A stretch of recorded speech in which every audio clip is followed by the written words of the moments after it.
তো আসসালামু আলাইকুম দোস্তরা, সব কেমন আছো? তো আমাদের আগে তোমার ডবল ফার্স্ট সেকেন্ড ধাপের কাজগুলো হয়েছিল, এটা থার্ড এর কাজ হয়েছে।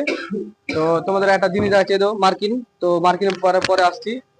তো এখানে একটা জিনিস দেখো, যে এটা সেন্টারিং সেন্টারিং করা আছে। এখান থেকে আমাদের 6 ইঞ্চি ঢালাই হবে, ঢালাই মার্কিং করা আছে। এখান থেকে তোমরা ধাপটা অ্যাকচুয়ালি কি করে ঠিক করে করবে, মানে কটা ধাপ আসছে না আসছে, কত ইঞ্চি করে হচ্ছে না হয়েছে। তো ওখান থেকে অবশ্যই তোমরা লেভেল টেনে রাখতে, এই তো একটা লেভেল দেখতে পাচ্ছি, লেভেল টেনে রেখেছি আমরা। লেভেল টানার পর এটাকে ডিবেট করবা, তোমার কত ইঞ্চি পর পর হচ্ছে না হয়েছে, 6 হচ্ছে কি 6.5 হয়েছে কি 7 হচ্ছে। এই পুরো ডিবেট করার পর থেকে তোমরা দেখছো এখানে আমরা ডিবেট যেতে করেছি, এটা আমাদের কত আছে এখন। এটা আমাদের আছে 53।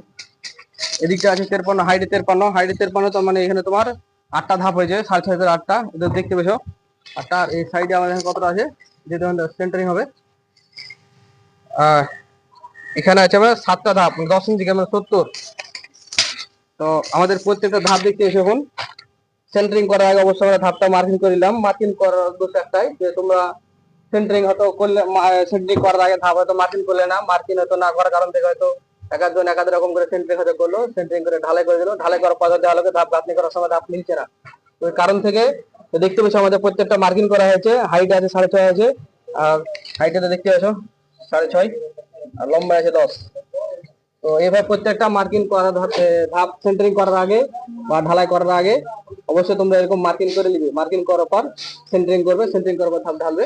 আর ধাপ ঢালা যদি এভাবে ঠিক মার্কিং করা থাকে বা সুন্দর থাকে, তাহলে পরে কালে যখন তোমরা ধাপটা গাঁথনি করবে, অবশ্যই ধাপটা তোমাদের ভালো হবে, সুন্দর হবে।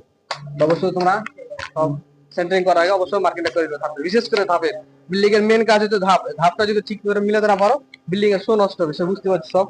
অবশ্যই ভিডিও ভালো লাগলো, ভিডিও পাশে থেকো, সব ভালো থাকো।